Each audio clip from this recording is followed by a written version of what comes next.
want to change the world? Start off by making your bed. If you make your bed every morning, you will have accomplished the first task of the day. It will give you a small sense of pride, and it will encourage you to do another task, and another, and another. And by the end of the day, that one task completed will have turned into many tasks completed. Making your bed will also reinforce the fact that the little things in life matter. If you can't do the little things right, you'll never be able to do the big things right. And if by chance you have a miserable day, you will come home to a bed that is made, that you made. And a made bed gives you encouragement that tomorrow will be better. To pass SEAL training, there are a series of long swims that must be completed. One is the night swim. Before the swim, the instructors joyfully brief the students on all the species of sharks that inhabit the waters off San Clemente. They assure you, however, that no student has ever been eaten by a shark, at least not that they can remember. But you are also taught that if a shark begins to circle your position, stand your ground. Do not swim away. Do not act afraid. And if the shark, hungry for a midnight snack, darts towards you, then summons up all your strength and punch him in the snout, and he will turn and swim away. There are a lot of sharks in the world. If you hope to complete the swim, you will have to deal with them. So if you want to change the world, don't back down from the sharks. Over a few weeks of difficult training, my SEAL class, which started with 150 men, was down to just 42. There were now 6 boat crews of 7 men each. I was in the boat with the tall guys, but the best boat crew we had was made up of the little guys, the Munchkin crew, we call them. No one was over 5'5". The Munchkin boat crew had 1 American Indian, 1 African American, 1 Polish American, 1 Greek American, 1 Italian American, and 2 tough kids from the Midwest. They out-paddled, outran, and outswam all the other boat crews.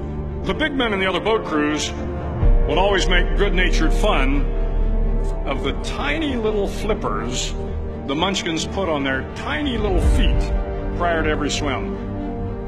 But somehow these little guys from every corner of the nation and the world always had the last laugh, swimming faster than everyone and reaching the shore long before the rest of us. SEAL training was a great equalizer. Nothing mattered but your will to succeed, not your color, not your ethnic background, not your education, not your social status. If you want to change the world, measure a person by the size of their heart, not by the size of their flippers. The 9th week of training is referred to as Hell Week. It is 6 days of no sleep, constant physical and mental harassment, and 1 special day at the Mud Flats. The Mud Flats are an area between San Diego and Tijuana where the water runs off and creates the Tijuana Sloughs, a swampy patch of terrain where the mud will engulf you. It is on Wednesday of Hell Week that you paddle down to the Mud Flats and spend the next 15 hours trying to survive this freezing cold, the howling wind, and the incessant pressure to quit from the instructors. As the sun began to set that Wednesday evening, my training class, having committed some egregious infraction to rules, was ordered into the mud. The mud consumed each man till there was nothing visible but our heads.